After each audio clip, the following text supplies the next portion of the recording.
जय हिंद। आप सभी को SK concept clear YouTube channel पर स्वागत है। आज हम लोग कक्षा 10 के इतिहास का चैप्टर 4 जो भारत में राष्ट्रवाद है उसका प्रश्न उत्तर देखने जा रहे हैं। इसका पहला क्वेश्चन है, खिलाफत आंदोलन क्यों हुआ? इसका उत्तर है, प्रथम विश्व युद्ध में तुर्की के हार के बाद सुल्तान को अन्य प्रदेशों से अपनी सत्ता से वंचित कर दिया गया, जो भारतीय मुसलमान को पसंद नहीं आया। भारतीय मुसलमान ने तुर्की के प्रति इंग्लैंड को अपनी नीति बदलने के लिए खिलाफत आंदोलन प्रारंभ किया। दूसरा क्वेश्चन है, रॉलेट एक्ट से आप क्या समझते हैं? तो अंग्रेजों के पास ऐसे अधिकार प्राप्त थे कि वह किसी भी भारतीयों पर बिना मुकदमा किए कारावास में बंद कर सकती थी। अगला है, दांडी यात्रा का क्या उद्देश्य था? दांडी यात्रा का मुख्य उद्देश्य अंग्रेजों द्वारा बनाए गए नमक कानून को तोड़ना। गांधी जी ने 6 अप्रैल 1930 को दांडी पहुंचकर समुद्र के पानी से नमक बनाकर कानून का उल्लंघन किया, जिसके बाद देश भर में नमक बनाया जाने लगा। अगला क्वेश्चन है, गांधी इरविन पैक्ट तथा दिल्ली समझौता क्या था?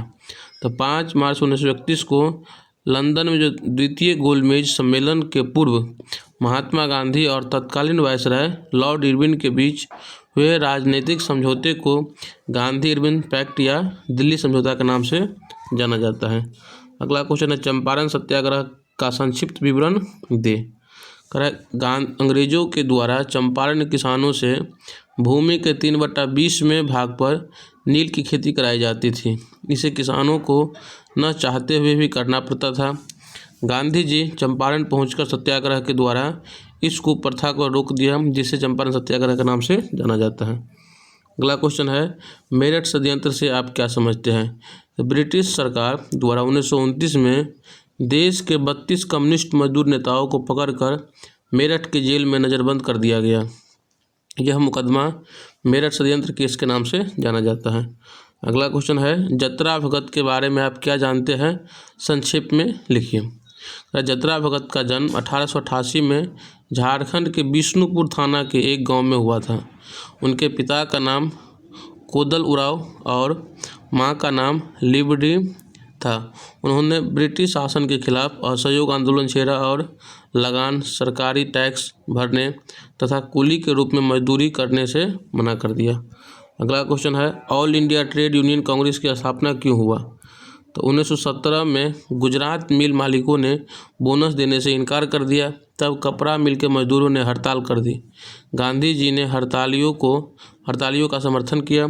बाद में मिल मजदूरों के साथ खेतीहर मजदूरों के समर्थन में all India trade union Congress की स्थापना हुई। अगला क्वेश्चन, असहयोग आंदोलन प्रथम जन आंदोलन था कैसे?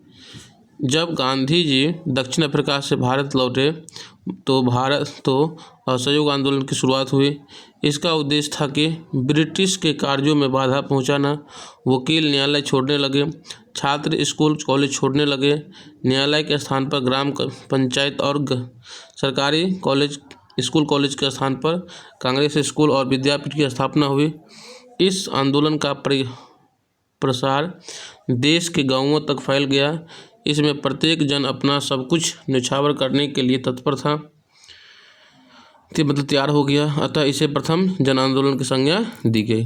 अगला क्वेश्चन है, सविनय अवज्ञा आंदोलन के क्या परिणाम हुए? पहली बार बड़ी संख्या में भारतीयों ने इस आंदोलन में भाग लिया। इसमें मजदूर व किसानों से लेकर उच्च वर्गीय लोग तक थे। इस आंदोलन में करबंदी को प्रोत्साहन देने के लिए किसानों में राजनीतिक चेतना एवं अधिकारों की मांग के लिए संघर्ष करने की क्षमता का विकास हुआ।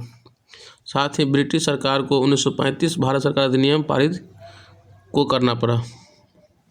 अगला क्वेश्चन है, भारतीय राष्ट्रीय कांग्रेस की स्थापना किन परिस्थितियों में हुआ?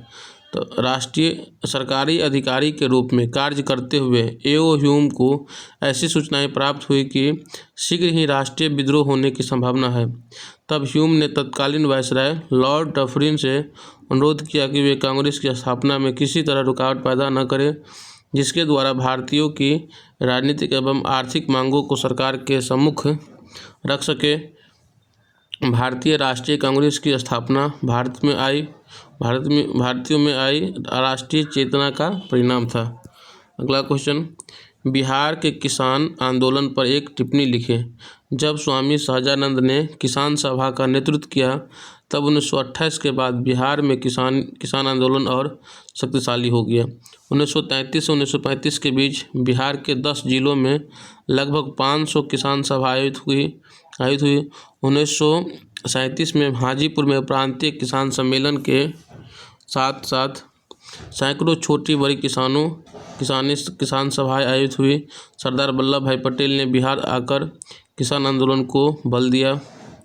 अप्रैल 1936 को लखनऊ में अखिल भारतीय किसान सभा की स्थापना हुई। अगला क्वेश्चन, स्वराज पार्टी की स्थापना एवं उद्देश्य की विवेचना करें। जब गांधी जी द्वारा असहयोग आंदोलन को बंद किए गए तो बहुत से नेताओं ने गांधी जी से नाराज होकर एक अलग दल का स्थापना किया जिसका नाम स्वराज दल रखा गया। इस दल की स्थापना 1 जनवरी 1923 को देशबंधु चित्तरंजन दास तथा पंडित मोतीलाल नेहरू ने की। इस दल का प्रमुख अधिवेशन इलाहाबाद में हुआ। इस दल के निम्न उद्देश्य थे। पहला पॉइंट है भारत को स्वराज दिलाना। दूसरा है परिषद में असहयोग के कार्यक्रम को अपनाना और असहयोग आंदोलन को सफल बनाना। तीसरा है इसमें सरकार के नीतियों का घोर विरोध कर उसके कार्यों में बाधा डालना। अगला क्वेश्चन है प्रथम विश्व युद्ध का भारतीय राष्ट्रीय आंदोलन के साथ अंतर संबंधों की विवेचना करें। प्रथम विश्व युद्ध प्रारंभ के समय भारतीय राष्ट्रीय कांग्रेस उदारवादी दल के नेतृत्व में थी। इस विश्व युद्ध में ब्रिटेन, फ्रांस, रूस, अमेरिका, इटली तथा जापान एक ओर और जर्मनी, ऑस्ट्रिया, हंगरी एवं तुर्की दूसरी ओर थे। भारत के उग्रवादी दल ने भी युद्ध में ब्रिटेन का समर्थन किया क्योंकि उन्हें आशा थी कि युद्ध के पश्चात ब्रिटेन भारत में स्वशासन के संबंध में ठोस कदम उठाएगा। किंतु भारतीय शीघ्र ही निराश हो गए क्योंकि उन्होंने देखा कि ब्रिटेन युद्ध में अपने उपनिवेश एवं हितों की रक्षा करने में लगा हुआ है। उसके बाद है प्रथम विश्व युद्ध और भारतीय राष्ट्रीय आंदोलन के अंतर संबंध। पहला पॉइंट इसका बनता है प्रथम विश्व युद्ध 1914 से 1918 तक चला। इस समय भारतीय राष्ट्रीय आंदोलन को गति मिली। दूसरा है अंग्रेजों ने भारतीयों से पूछे बिना एक पार्टी बना दिया। इससे भारतीयों में अंग्रेजों के प्रति विरोध करने का जज्बा पैदा हुआ। तीसरा पॉइंट है प्रथम विश्व युद्ध के बाद अंग्रेजी सरकार से निराश होकर कांग्रेस के समीप आ गए। अगला क्वेश्चन है असहयोग आंदोलन के कारण एवं परिणाम का वर्णन करें। असहयोग आंदोलन के कारण जब भारतीय समाज के हर वर्ग में अंग्रेजों के प्रति असंतोष और आक्रोश था तब ऐसे किसी आंदोलन की जरूरत पड़ी जो आम जनों के सहयोग से अंग्रेजों की शासन की नींव को हिला सके। रॉलेट एक्ट, जलियांवाला बाग हत्याकांड, खिलाफत आंदोलन, वस्तु की उच्च कीमत, सूखा और महामारी इत्यादि कुछ बड़े कारण थे जिनकी वजह से 1920 से 1922 में भारतीय राष्ट्रीय कांग्रेस और गांधी जी के नेतृत्व में असहयोग आंदोलन की शुरुआत हुई। अगला सीधा पॉइंट है असहयोग आंदोलन के परिणाम निम्न है। इस आंदोलन से यह स्पष्ट हुआ कि देश की जनता कांग्रेस के साथ है और स्वराज का विचार रखती है। इस आंदोलन में हिंदू मुस्लिम में एकता साबित हुआ। अगला पॉइंट है इस आंदोलन से युवा, बच्चा, बुजुर्ग हर किसी में देश की स्वतंत्रता और अपने अधिकारों के प्रति जागरूकता आ चुकी थी। इससे भारतीयों में गुलामी मानसिकता समाप्त होने लगी और देश के लिए त्याग और संघर्ष की प्रेरणा मिलने लगी। सविनय अवज्ञा आंदोलन के कारणों की विवेचना करें। सविनय अवज्ञा आंदोलन के कारण साइमन कमीशन के बहिष्कार आंदोलन के दौरान जनता के उत्साह ने यह आंदोलन की शुरुआत की। सरकार ने मोतीलाल नेहरू द्वारा प्रस्तुत रिपोर्ट को स्वीकार कर देना, चौरी चौरा कांड को एकाएक रोकने से फैली निराशा को दूर करने के लिए। अगला पॉइंट है 1929 ईस्वी में के आर्थिक संकट। पाँचवा पॉइंट है गांधी जी को डर था कि समस्त देश हिंसक की ओर न बढ़ जाए, इसके लिए इस आंदोलन की शुरुआत हुई। सविनय अवज्ञा आंदोलन की मांगे निम्न है। संपूर्ण मद्य निषेध मतलब होता है इसका देखो संपूर्ण मद्य निषेध का मतलब हो जाएगा कि पूर्ण रूप से क्या हो जाएगा शराब बंद होना चाहिए। दूसरा पॉइंट है गलती लिखा हुआ है इसमें, यहाँ लिखा हुआ है इसका मतलब हो गया संपूर्ण मद्य निषेध संपूर्ण मद निषेध। दूसरा पॉइंट है विनिमय की दर कम करना।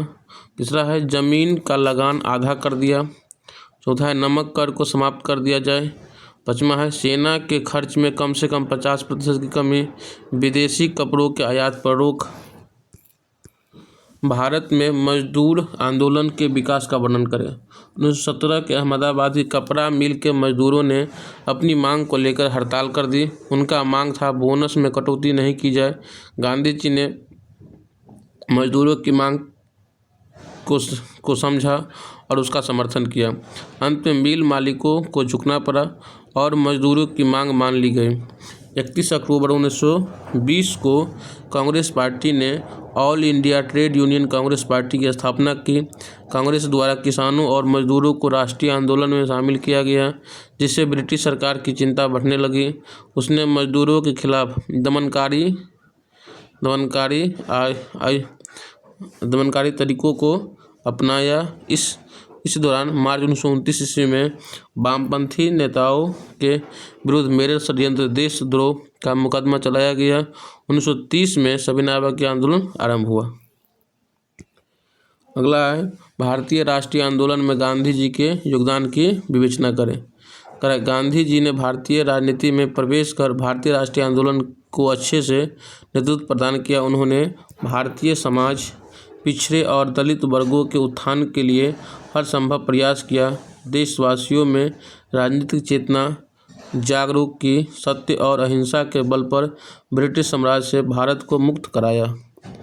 अगला है स्वतंत्रता आंदोलन में गांधी जी के योगदानों का वर्णन निम्न है। पहला है चंपारण सत्याग्रह। दूसरा है लखनऊ समझौता। आप लोग चंपारण सत्याग्रह में क्या करेंगे, जो अभी पढ़ा इससे पहले उसका विश्लेषण यहाँ पर कर देंगे। यहाँ पर आपको क्या करना पड़ेगा, चंपारण सत्याग्रह में इसी बात को यहाँ पर क्या करना पड़ेगा, लिखना पड़ेगा। अगला है लखनऊ समझौता। गांधी जी ने अपने राजनैतिक गुरु गोपाल कृष्ण गोखले की वैधानिक पद्धति को स्वीकारते हुए धैर्य और शांति के मार्ग का अनुसरण कर कांग्रेस में ही बांटे दोनों दलों का एकीकरण किया। अगला है सविनय अवज्ञा आंदोलन। इस आंदोलन का अर्थ है कि विनम्रतापूर्वक कानून की अपमान करना। अंग्रेजी सरकार के दमन चक्रों से परेशान होकर महात्मा गांधी ने 12 मार्च 1930 की दांडी यात्रा के साथ सविनय अवज्ञा आंदोलन प्रारंभ किया।